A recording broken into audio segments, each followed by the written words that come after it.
time for PerfBytes. What the PerfBytes? The fourth square meal of the day. Don't look like a PerfByte. A waffle, microwave ready. Blobbity blob, blobbity blob. Add nutritional value to your brain. It's time for PerfBytes with your hosts Mark Tomlinson and James Pulley. PerfBytes. Whatever. Hey, it's time for PerfBytes one more time. Episode 5. This is exciting, our episode 5, the 5th episode. James, how are you this morning? I'm a little under the weather, Mark. You can probably tell by my voice. I guess we have two options. One, I have a cold, or two, I've been to radio announcer school. I believe so. You had some voice training, and we'll expect some more dramatic. You could do the voice on an ad where somebody is for a cold medicine. So you could be the voice of a person that needs cold medication. That would work for. That could be a calling for you. I don't think we have that voiceover plan, Mark.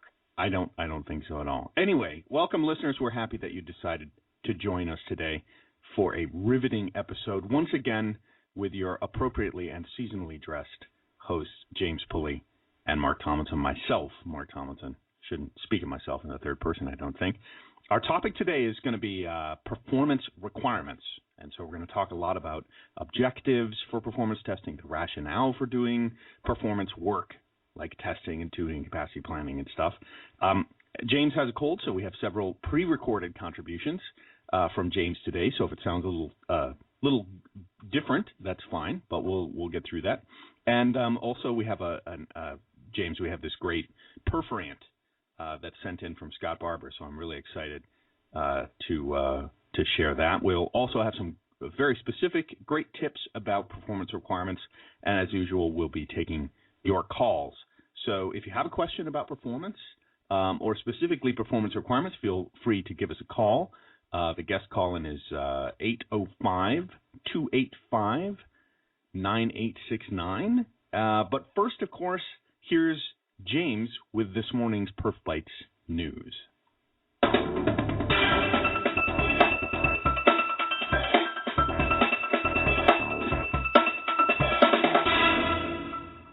And here's the PerfBytes news. First, a little bit of cleanup. Two stories that we missed that should be of interest to all of you. On November 19th, Hyperic released version 5.0 of their server monitoring and management software. If you're not familiar with Hyperic, but you are familiar with Sitescope, that will provide a basis for you to kind of understand what type of tool it is. With version 5.0, Hyperic has announced better support for VMware's vFabric products. They've announced a move to Postgres as a backend database to store the metrics that come in. It is now available as a VMware appliance. The installations and extensions are available through the VMware Solution Exchange and the Cloud Application Management Marketplace. And of course, the one feature that every new product seems to have, the ubiquitous performance improvements and bug fixes. More information can be found at hyperic.com. That's HYPERIC.com. On November 27th, the World Wide Web Consortium published their notes from their Web Performance Working Group meeting.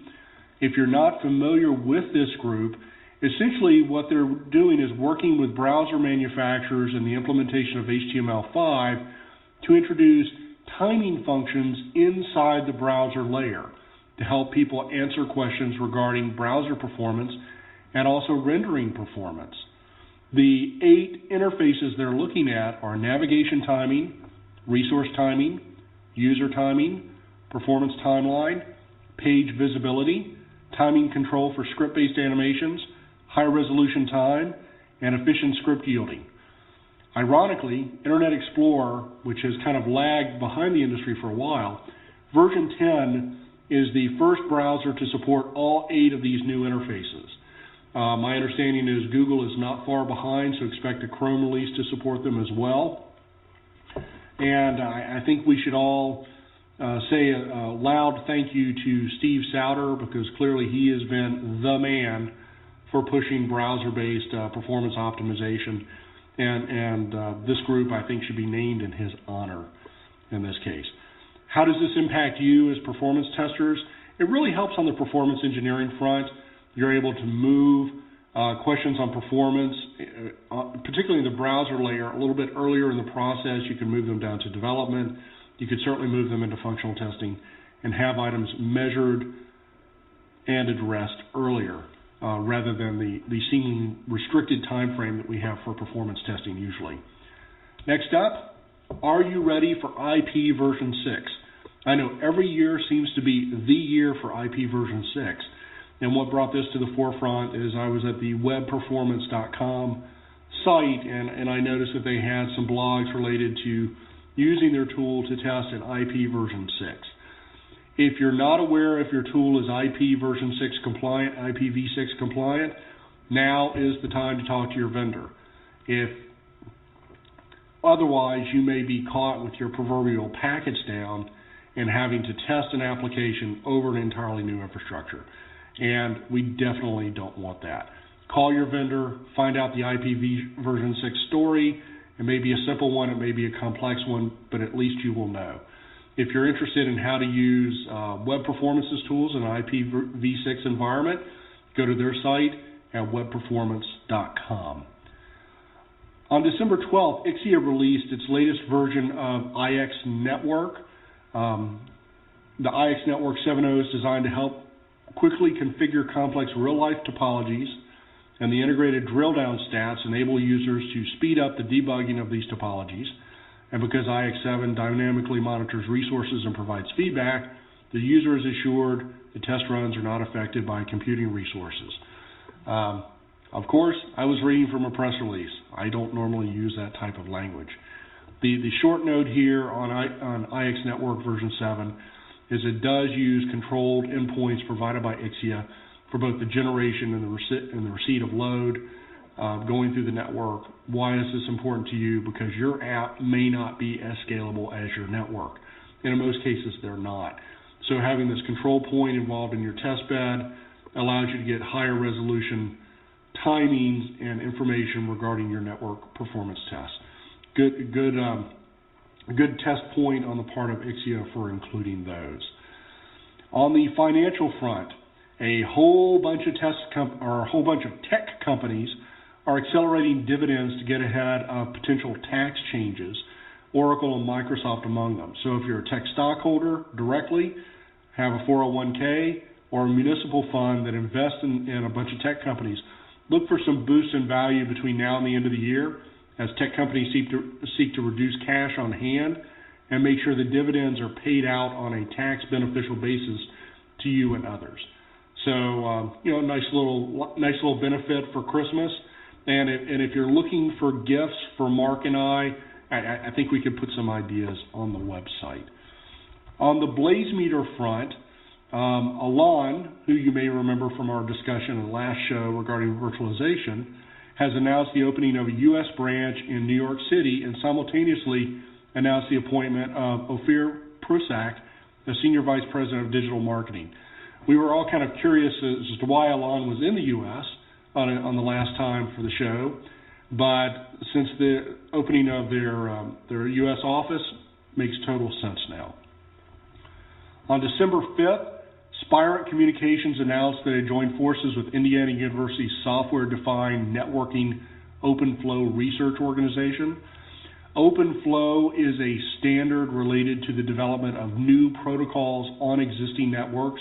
Hardware and software vendors have come together to allow a set of standards to be implemented so new prototype protocols can be deployed and tested. Spirent's relationship in this is putting together a set of open source solutions allowing organizations that are developing new protocols using the OpenFlow standard to actually test those interfaces. More information can be found off of spirent.com, SPIRENT.com, and the Open Networking Foundation's openflow.org website. PerfBytes, this show, has hit over 7,000 combined live listens and downloads of the show. We just want to thank you. This is a surprising amount of growth that we had since our first show in late October, and there's not much more we can do to just say thank you for tuning in. We would like to know a little bit more about you as a listener. So coming up, you'll see a survey that we'd like you to participate in off of PerfBytes.com. We're not going to ask too much information. We don't want to know your name and the company you work for. We really just want to know a little bit of geographical information, what type of company you work for, whether you're an end user of tools, and if you're a VAR, if you're a vendor, and maybe any sort of decision-making capacity that you have inside of your organization. So please, that would really help us to understand our audience better and to bring stories forward that's going to better match our particular audience's needs. And quite frankly, we're going to give that information statistically to our advertisers as well, so they understand if there's something that they want to bring to your attention as well. So with that in mind, that is the end of the news. I'm going to turn it back over to Mark. That was a really nice pre-recorded session, James. You're in your kitchen, correct? Yes, I was. So to our listeners, that's what it sounds like to be in James's kitchen. If you ever get a chance to be there, exactly. Now this was a kitchen sans copious amounts of smoke from cooking a steak on the burner on the stove. That is correct. I know the last time you were at my place, it was filled with smoke, as I recall. Yes. So let's introduce today's topic, which is performance requirements. And when it comes to performance, almost always the reason that you're doing what you're doing, you have some kind of objective or goal that represent the desired, say, speed or scalability for the application you're testing. So it could be that response time is important, which usually it is. You don't build a computer system that just sits there and does something forever and never comes back. You usually have some kind of response from a computer system. So there'll be human beings waiting on the other end of that system for some kind of magic to happen. And they'd like to have it happen quickly. So another example could be even the number of users. So the number of users, say maybe you want 10,000 people to attach banging away at the same time on the system, it should still have decent response time. So no matter what it is, whatever you want to call it, there's a reason that you are testing and tuning the system, and that is the requirement. So you can think of it as an objective, you can think of it as a goal, but ultimately when people say requirements, it's when we try to get more formal, and you can think of the language of a requirement being, I don't know, something that's required, meaning you can't move forward without it, or you can't exist without it. And the one thing you can't exist without is time. I don't know if anyone here has been able to travel in the TARDIS and manipulate time. I don't think we figured out time travel yet, maybe on a quantum perspective, James, but time is pretty constant and it's happening around us. But I like to think of these performance requirements, because time is so interesting, in two different ways. And so think of a performance requirement first as time and volume.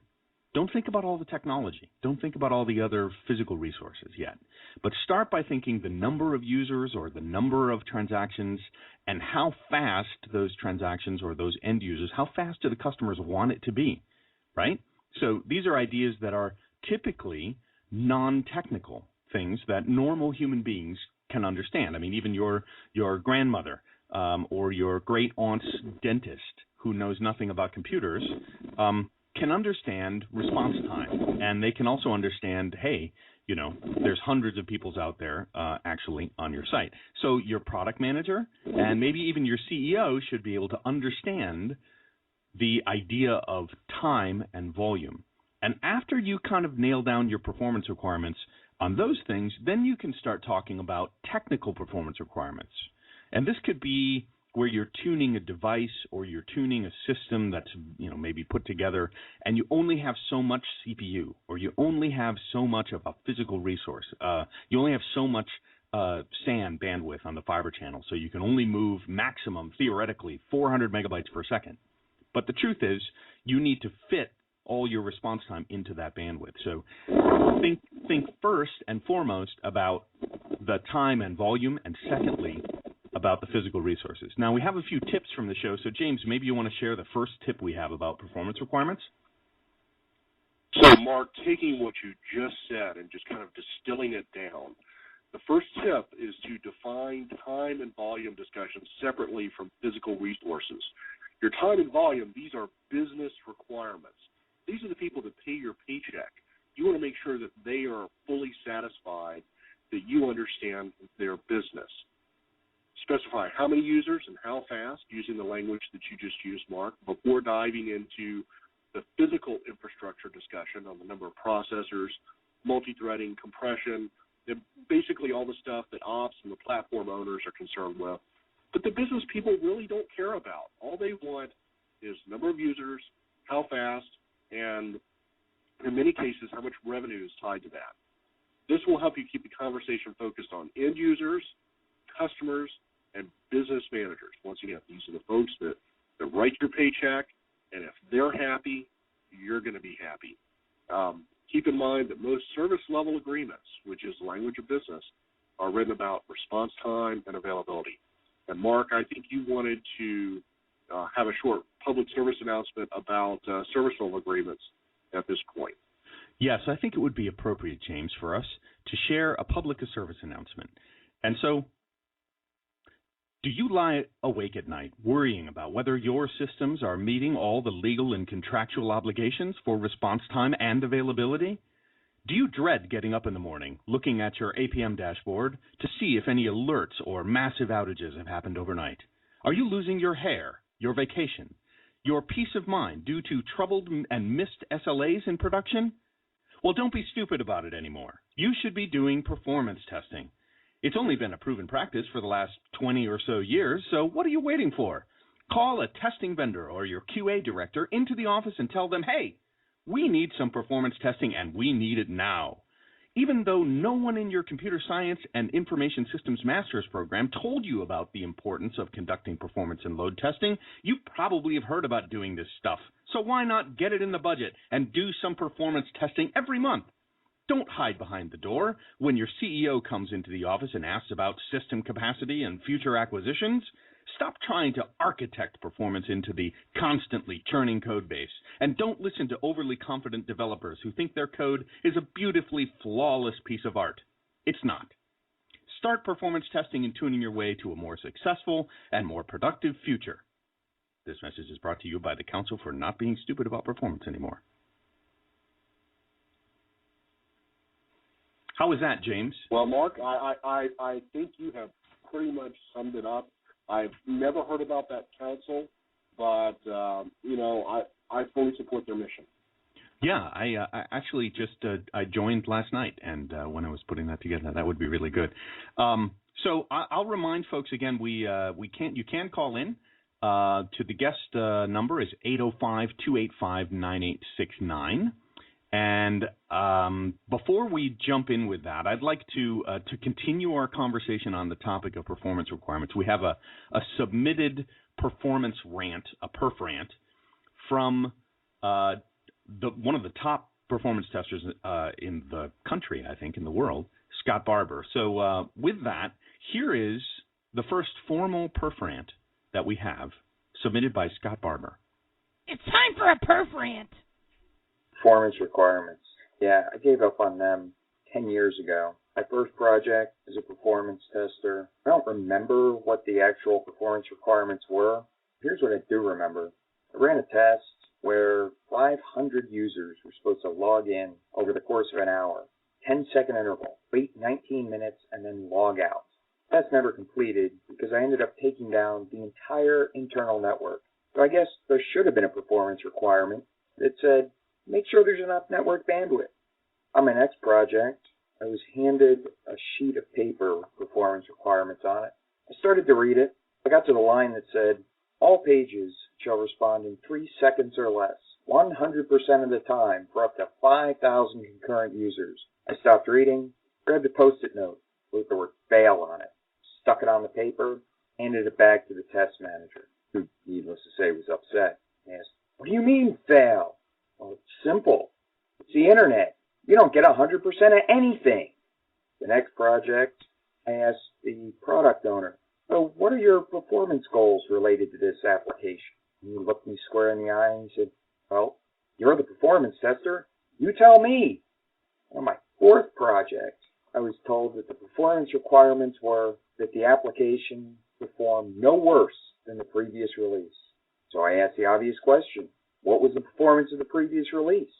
To which I was told, we don't know.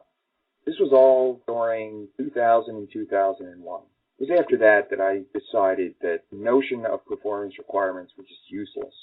And from then on, when a client asked me about performance requirements or tried to hand me performance requirements, I simply said, no, I don't do performance requirements. Today, I actually call those things desirements because I've yet to find a client who can articulate performance requirements in such a way that they're both testable and actually required. I get numbers all the time. Pages shall load in this much time, up to so many users, over this kind of connection, on this browser, with this kind of device. But yet, when it comes time to release, they go with whatever they've got because they're going to release anyway. So either I don't know the meaning of the word required, or there simply aren't performance requirements, except in cases where somebody can get sued or somebody could die. Those are the only cases where I've seen products not ship because they didn't meet a certain number or a certain standard. It amazes me that for 10 years I've been delivering this message. And to this day, people still look at me in shock and horror and say, how can you performance test an application with no requirements? I shrug and I tell them, I can tell you what it's doing. You have to decide whether that's good enough for this release. And when they ask, well, how do we know if it's getting better or worse? Then I get the opportunity to tell them how I really like to handle performance on systems. And that's by keeping trends. Trends in production, trends for release candidates in the test environment, trends at the unit level on dev boxes. Watch what it's doing. Watch if it's getting better or worse. Over time, you'll be able to map those trends to user satisfaction. You'll know whether a CPU utilization of 30% for some particular complex calculation is suitable, or whether that's going to bring down your system, or whether you need to add servers to your system. And sure, it takes a couple of releases, but in today's agile world, when many companies are releasing between continually and monthly, you have that time. But here's what you don't have the time for. You spend 4 weeks arguing about whether the right answer is 3 seconds or 3.5 seconds, and what a concurrent user is.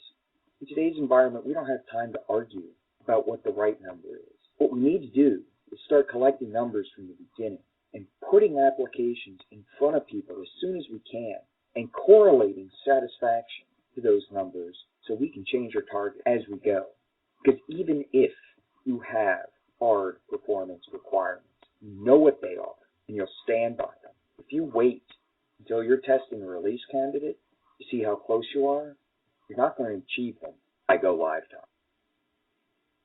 Such a great performance rant from Scott Barber, and special thanks to Scott. You can visit him at Scott-Barber. His blog is Scott-Barber at blog.blogspot.com, and he's all over the place. There is a Scott Barber apparel out there. This is a very unrelated person, even though Scott is a snappy dresser. Just want to point out that the other apparel is a brand name, and Scott Barber, the performance engineer, performance tester Barber, as we'll refer to him, is out there. So look up Scott, which is really great. We have a caller, a longtime caller, long-time listener, first-time caller, I think is the way we say that. So let's open up the lines, and I think Ethan, let's take just a second here, and Ethan, who's a friend of ours. Ethan, are you with us this morning? Yes, good morning, Mark and James. Good morning to you. How are you? Sound very Good clear. morning. Hi. Do you have what question do you have, particularly around performance requirements? Yes, actually, it would work very well with your topic today. First of all, I wanted to say that the rant from Scott Barber is something that I wanted to scream about for many years, and about performance testing versus releases of products to the internet. But that's a side point. My real question today is about few topics. One of them is the performance budgets versus allocations or with allocations, and also versus availability. The performance budgets and allocations are typically decided by development in the development phase, and the availability is on the other side of the wall, where we have to monitor and decide what kind of matrix we are going to expect to get. So my question is, how do you decide on the performance budgets and allocations, and how they relate to availability on the other side, and what are the pitfalls that you guys see in performance budgets versus the best practices? So, Ethan, just for a point of clarification, by performance budget, you are referring to the breakdown of how much time a transaction can spend in each component of the system architecture. Is that correct? Correct, yes, because it could be in multiple locations, in multiple continents, and who knows where the servers are. And so someone has to put this together to produce performance budgets and allocations plan, and then produce also an availability plan according to that. So how does it work together? What are the pitfalls and best practices? Well, there are two pieces here. One is the total budget, which is that response time we referred to earlier, and tracking to the business. Once it's inside of the global response time for what the business needs to support their financial or business goals, then you're looking at what the technical platform owners think it should do, or what they've said it should take no longer than. It can become a little difficult to actually track that inside of systems, particularly if you have systems that don't have an audit trail. What I've done in the past, where we have this platform budget concept, is I've gone to the logs that are available. Most of the time, if you have a platform that is split across multiple hosts, multiple components, the log levels the logs will point to when a particular component has become active with a transaction, and when it has returned control back to another piece of the architecture. Because lacking that information, then you have the question of, I have a requirement which may not be testable. You want to know how much time is spent in each platform, but how do you determine that today if you lack an audit trail? And then once you have that, how are you going to track it in production to see if a particular component degrades? Yes. Mark, do you want to provide some insight here as well? Well, I love the word budget because, like anyone that's ever managed an actual financial budget, the number one thing you see people getting anxious about is losing their budget. So, you may budget for $100,000, but then, the CEO or the management comes down and says, well, we know you were going to have that much money, but we really only have 20% of a budget cut because of X, Y, and Z. The same thing happens in performance, and we usually get anxious about the fact that, oh, wait a minute, I know this particular web service call, when I come in and I go through JMS and I get my data back and then I do my processing, I have to do that in less than 600 milliseconds, something like that. And the thing that makes you anxious is not knowing what unexpected, usually a physical resource, spike of some sort, is going to disrupt your ability to maintain the budget. But that also can be if you're depending on third-party systems and things. So it's really important to make sure, I think from a requirement standpoint, one, that you build your component enough so that it can tolerate error conditions or conditions that should push it, and know what your limits are. So the worst thing that I've seen happen is somebody's given like a 600 millisecond budget, and they monitor for that particular component. But they say, well, that other stuff, the database and this other back-end call in JMS and this other call to a third-party system, since we can't do anything about that from a political perspective, or there's an SLA and we've got nothing to do with that, they just kind of shut their eyes to it. And they focus only on what they're accountable for. So, and that's a problem, right? We have to be accountable for the things and the performance budget that we have for our execution and for our performance for that component. But you also, you're part of a greater system. You're part of a greater world. So that's what I would say is, when it comes to the budget, there's always going to be changes in the overall budget for performance end to end, and you have to stick within your budget. And if you are going to go over that, you test for those error conditions and you create artificial spikes, and you really should know what's going to happen under severe load. And then you can go back to your management and say, you know what, in this end-to-end transaction, we're going to be over budget by 250 milliseconds, and so it's got to come out somewhere else if there's a hard SLA and to meet availability. So, Ethan, thanks for your call. We can go over it more at length on the website, but we're going to move ahead with tip number 2 about performance requirements. And the one thing, speaking of which, being under pressure, Ethan's call kind of called this out as well. I would say another tip is don't hold up your project because you don't have non-functional requirements. I've been on teams where we've raised the priority. We have to have your non-functional requirements before we can get started, and I think that didn't work very well in those situations. So you have to understand that just by helping your internal customer or the team that you're on to start thinking about performance and begin at the beginning of the sprint or at the beginning of that iteration, starting even if they don't have requirements, why? You're the performance tester. You're the performance engineer.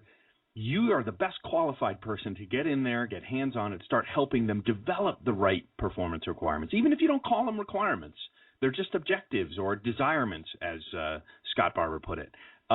You can take action on developing those performance requirements or performance goals before you run that full-blown load test. Just run a few threads on an individual component. Make sure you're within the budget limits, as Ethan points out, and tune it up and see if you can break that component as early as possible. So don't wait for NFRs. Get started early and help develop those NFRs. That's also good thinking. James, it's time for News of the Damned, which has been pre-recorded. So with your permission, shall we go into the bottom of the hour? Let's talk about damned websites. It's the bottom of the hour, and it's time for our News of the Damned, websites that did not perform well over the past 2 weeks. This is the News of the Damned for Tuesday, the 18th of December, 2012. We'll begin in Great Britain. After the close of our last show, the website for the 105-year-old five-star Claridge Hotel crashed 10 minutes into a BBC documentary about the property. The site recorded a record number of requests against the site, and in the days following saw a huge increase in room bookings and job application. What's the lesson here? Plan for point load when you have a defined window when it's likely to occur, such as a profile of your property on the BBC. Imagine that. On an ongoing basis, the Duchess of Cambridge's website continues to suffer from performance problems as it continues to be swarmed by people around the world looking for baby news. Curiously, the site seems to have problems first thing in the morning after people wake up. Could this be a case of website morning sickness? I don't know. On the 12th, the website for the Tate Modern crashed under ticket load for the Kraftwerk concerts that were going to be at the venue. Richard Bishop in the UK took a quick gander at the Tate Modern's website to see how it was structured, which directly led to its poor performance. You can find a link to Richard's insight on the PerfBytes.com website. Look under the show links on the right-hand side. Comedienne Miranda Hart's website crashed after she announced on BBC's The One Show that she would be touring in 2014. Her comment on the matter? Don't panic, as tickets aren't on sale until Monday. Somehow I'm not sure that disrupted fans will find the comments too funny. From Korea, On the 5th, demand for tickets for a year-end concert by Kim Junsu took out the Interpark ticketing website. Are we starting to notice a trend here? We have Kraftwerk, we have Kim Junsu. Yeah, maybe there's something more coming up. We'll see. On the home front, here in the USA, Basketball Wives star Evelyn Lozada crashed a major website for one of her business partners, and she crashed the Latino website with her new fitness blog. Her comment on this: "Wow, I just heard I crashed the Latino website with my fitness blog. Thank you to everyone who logged on. Smiley face." Smiley faces for website crashes? I'm not sure it's appropriate, but, she's a basketball wife, so maybe it's appropriate in her case. On the 10th, the curse, "May you live in interesting times," came true for a young company. The website for Bodacious Cases crashed only a minute after being profiled on the Made in America segment on ABC World News tonight due to high traffic. Once again, we have a situation where the site knows that it's going to be hit by extra load because it's being profiled on television. No extraordinary measures were taken, and so we have a crash. Is this expected? I think so. On the 12th, the concert for Hurricane Sandy relief experienced a website outage halfway through the concert. Phone lines were also totally overwhelmed, so people could not get to agents to donate money. In an editorial from the Guardian in the UK, who knows how many dollars waiting to be pledged couldn't get through. That's my thought exactly. Your site's down, your phones are down. It's money. If you don't capture it right then, customers are going to go elsewhere. As part of the tragic follow-up to what happened last Friday with the school shootings here in the U.S., the website for the Brady Center crashed in response to unusually high traffic.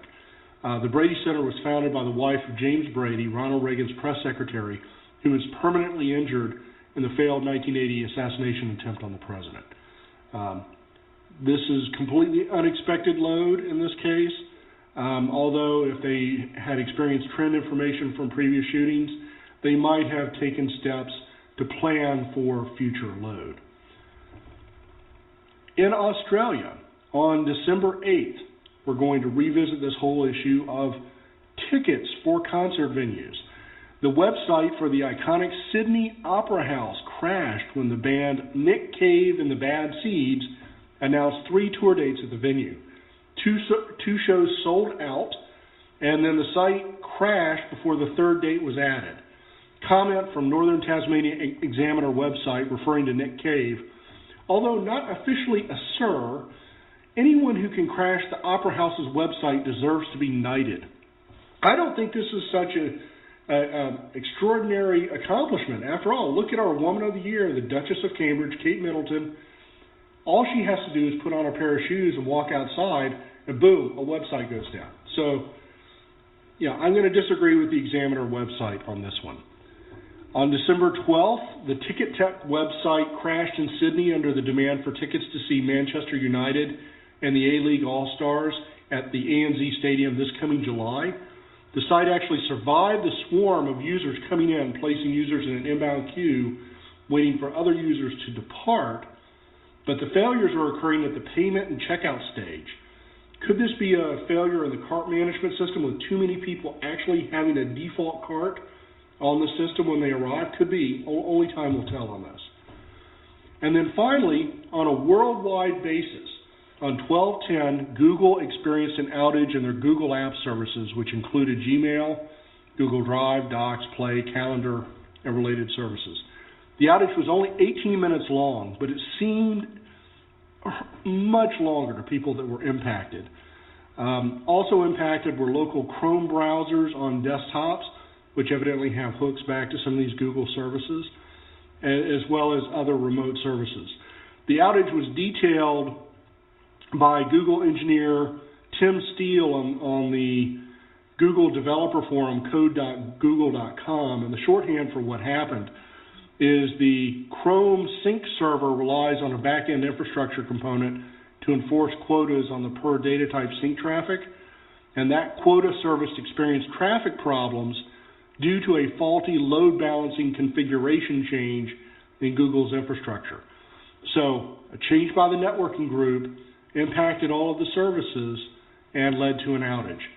And I don't know about the rest of you, but I've been impacted by ops before, and it's a real pain when it happens.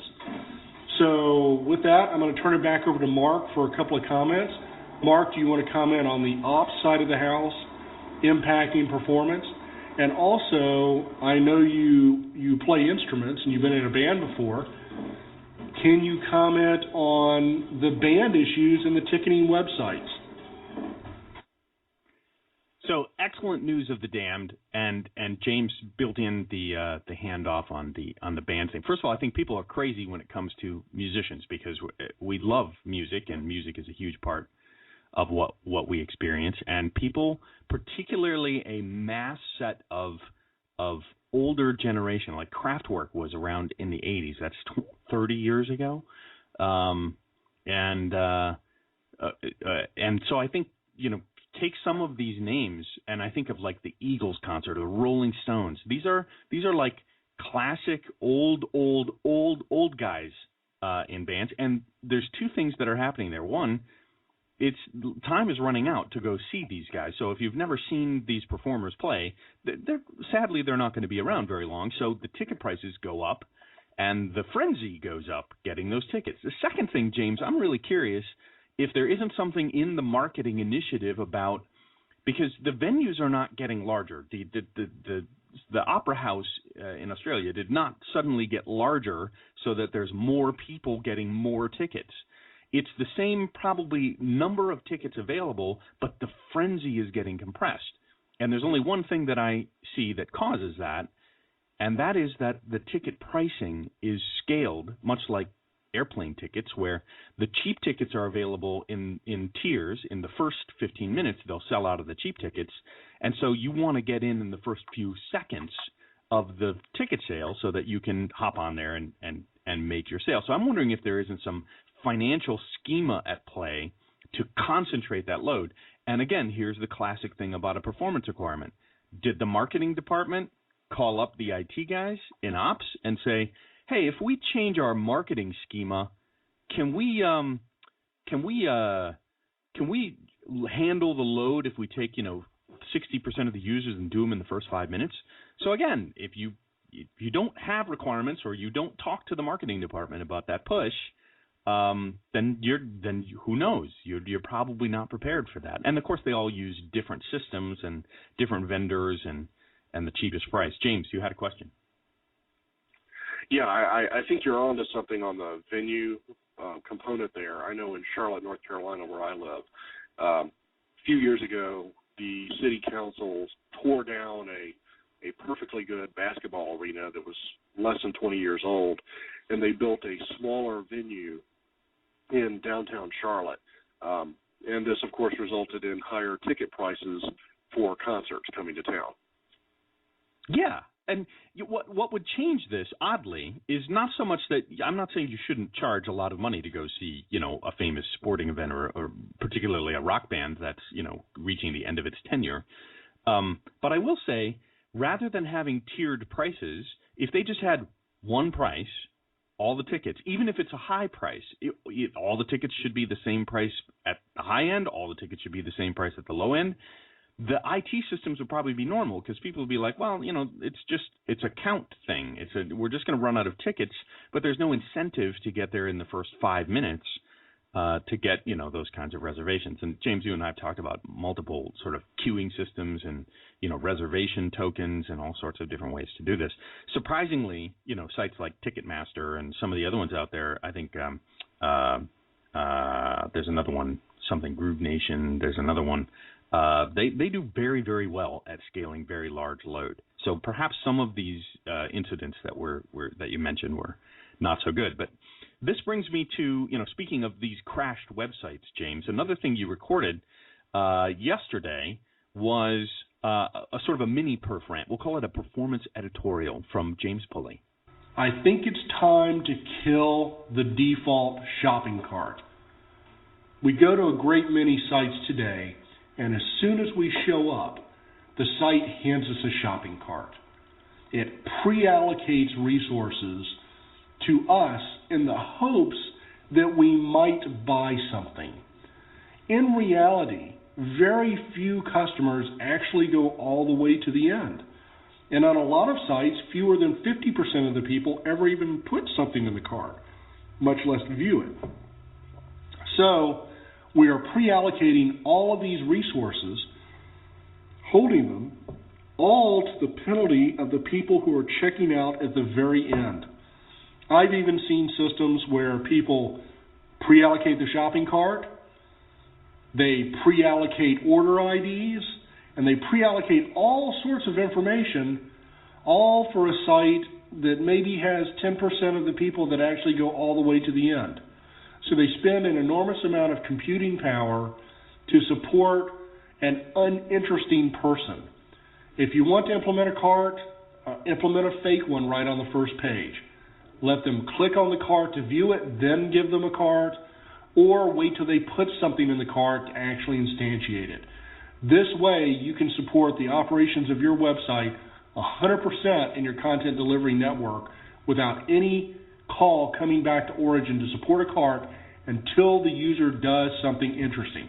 Once they've done something interesting, then you can begin taking them down the path of, hey, we'd like to move you from adding something to the cart to actually buying it. There's where you want to spend your resources. Those are the people that have the money. Those are the people that should be of interest to you.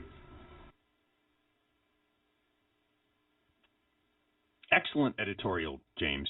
I appreciate that. We have a couple different historical references to the persistent shopping cart. Just to remind people, you can call in 805-285-9869. Give us a call if you want to chat about performance. Anything goes, open lines. James, we have another tip about performance requirements. Would you like to share that with us? Yeah, give me just a second, Mark. On the third tip for performance requirements, going back to what Scott Barber said about I want 100% success. Performance work is not black and white. If you have someone writing a 100% requirement, I fully agree with Mr. Barber. Go ahead and mark it a failure. Instead, we should focus on the SLA definition. We should focus on performance trends, changes in performance from release to release. Of course, slower from one release to the next is bad. And the closer we can address that to actual origin and the developers, the better off we are from a cost perspective. Faster is good. We always like that. And as Mr. Barber mentioned, once again, we can map that incremental improvement in performance back to customer satisfaction and increased value, savings, and revenue. And just to augment this as well, Barber likes to see simply an incremental improvement process, which works very well with Agile. I'm going to go through a sprint. I'm going to have a change in performance. I actually like to have those fixed requirements, those fixed SLAs, just so everyone in the organization understands what the expectations are.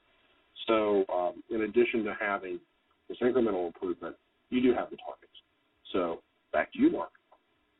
That sounds great, and we're going to take a little word from one of our sponsors, near and dear to our heart. You'll recognize the voice of this advertisement for NewCo. Hosting for PerfBytes.com has been provided by NewCo, New Centers of Excellence in Performance Engineering, PowerTest Professional Services, The Script Farm, LoadRunner by the Hour, Videratech, Cloud Architect, and No Load Test. For more information, go to www.newco.com or call 703-856-8187. So thank you to NewCo, James. Thank you. Actually, James is the CTO of NewCo. Is that correct? That is correct, Mark. And one thing that we should bring to customers' attention, not only do we do this show, but we're available to be on site to help your organization to solve problems. And Mark, would you want to spend 30 seconds talking about your own organization, West Sure. Evergreen Consulting? Yeah, West Evergreen. You can actually contact me directly. I have a blog at mtomlins.blogspot.com if you haven't been there, and or westevergreen.com. And it's my independent consulting company, and I do lots of different things. In the last year, I've done some advisory research, strategic performance advisement.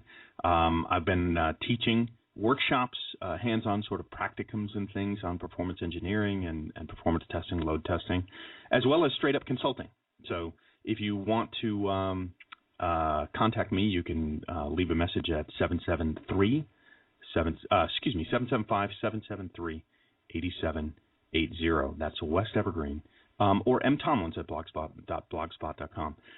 That'll be great. James, again, some calls. Before we continue too much, we should introduce the topic for the next show, which is performance resolutions on New Year's Day. So Performance Resolutions 2013, that'll be on New Year's Day at a special time. So on January 1st, 2013, at 12 noon Eastern Standard Time, because we want you to sleep in on your day off. Exactly. Or you can watch the 2013 Gator Bowl, which is, I believe, this year Northwestern versus Mississippi State. All I know, I think our brother-in-law went to Northwestern. So otherwise, I have no connection to either of those institutions. But listen to PerfBytes while you're watching the Gator Bowl on mute. I think that could be very exciting. Again, open calls, 805. We have time for maybe one more call if somebody wants to give a jingle. 805-285-9869. And I'll share our last tip of the day about performance requirements. And let me state this. In a performance requirement, don't specify an ambiguous range for the performance, like response time should be between 3 and 5 seconds.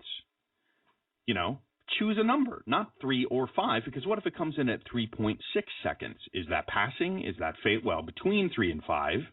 And what if something erroneous happens at 4.5 seconds? So that's kind of strange, right? So try to get a specific single number for a response time goal. Be specific. It should either be less than 3 seconds or less than 5 seconds or less than 6 seconds. If you have to put a stake in the sand. Again, most SLAs, or if you're for regulatory reasons, legal compliance, or if there's somebody's life is on the line, if somebody's going to die, if it's more than 5 seconds, then you have to be very specific about that. And of course, in the case of it being a deadly life-critical system, you might want to leave yourself some buffer. But the real point is, if you encounter ambiguity, your customer, you should ask them why there's a range. Because it's very interesting for a human being to say, well, I think it should be less than between 3 and 5. Well, ask them why there's a range. What's the difference between 3 and 5, right? Is one a peak number and one's during the holidays or one's during a normal day? You might need to split out different test runs. So during normal times, it should be less than 3 seconds, but on a peak time, it should be less than 5 seconds. So you want to dissect and unpack their thinking and get to the specific details of the situation. So don't accept ranges in your performance, but be specific and try to dissect why there's two different numbers being presented to you. James, I think you had a question submitted perhaps offline via email. Is that right? Yes. I have an email question from John, and John asks, why are people so hesitant to put their name on the line when it comes to performance requirements? Why do they not want to sign off? Because I might get fired. I have my own thoughts. Yeah, because I might get fired. I'm scared. I don't want to do anything too boldly. I mean, requirement, think of the word requirement, right? I mean, it's required. That's pretty serious. I wouldn't want to get fired. So I think that's a fear that has maybe nothing to do with performance, or that fear is fueled by an ignorance about performance. What do you think of that? Could very well be. I have my own theories. What do you think? And it deals with politics. Most of the time, performance requirements are recovered at the end of the process rather than being in place throughout the entire project. which means all of the rest of the organizations have not been able to benefit from them. Development, architecture, platform engineering, ops. And so they all probably have a little bit different definition of what is acceptable performance from the requirement which has been recovered. And so there's a political risk, and maybe that leads to, am I going to be fired? But I think it's more likely the case of, hey, the project manager is an all-powerful person, and if I tick them off, they're still going to get their bonus, and I'm going to be sent to IT Siberia in some way, shape, or form. Yes, working in a fire tower, they'll send you your clothes. I will say, to take from Scott Barber's point about not even believing requirements are required, you get into a sort of bad performance testing practices lead you into the situation that you describe, because you don't have a number you can trust. You're not doing proper measurements. There's shared resources or noise or all sorts of things. So you can't really stand firmly, as Scott said, on a number that's a requirement. You're going to release one way or another, and so you're taking a risk when you do that. You're taking a best guess, so to speak. So the more wiggly or less formal or less rigorous performance practice you have, the more you're going to wander into this territory of people not being willing to really sign their name on the dotted line. Unless you build a culture and reinforce with people, it's like, well, okay, we do all these other new practices. We do game day practices that you see. The Narwhal team did those with DevOps type processes. They do a lot. They are using these new techniques like game days, like Plan B, Plan C, Plan D. All these other secondary and tertiary systems plans. They do a lot of thinking from the ops perspective to basically handle weird, unexpected load. And that's still a little too late in the game. We can get sooner in that, but it takes some rigor to do that. So yeah, I think it's only thing is fear, and particularly if you're up against compliance, regulation, or even a life-critical system, where you'll spend the money to be confident about that number. So James, as we if I wanted to throw a bomb here, I could just say, you're a manager, man. Grow some. You're a coward.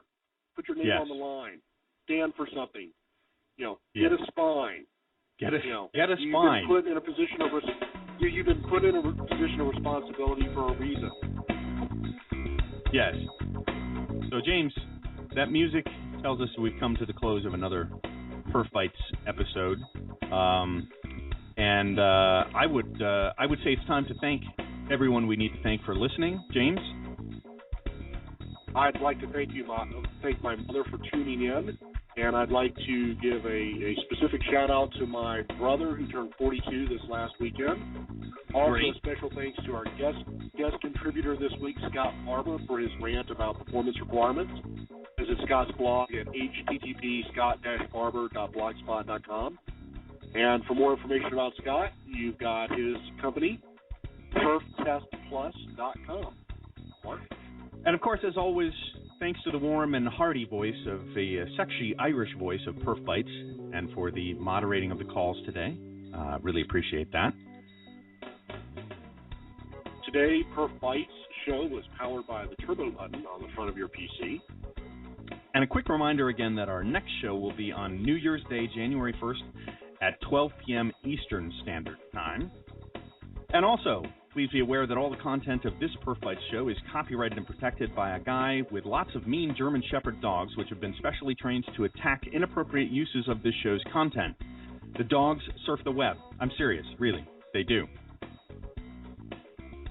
For more information about PerfBytes, visit the show's website at www.perfbytes.com or follow us on Twitter. Our handle there is @PerfBytes. Thank you, everyone, for listening. Thank you for a great run in 2012. Have a great holiday. Yeah, thanks, everyone, for tuning in. James and I are happy to do this. It's actually quite a blast, James, so thanks for kicking off PerfBytes in our first 5 episodes. 7,000 listeners or more and growing. That'll be nice. Everyone have a safe and happy New Year, and we will see you, we'll hear you, and talk to you again in the new year. Happy New Year, everyone.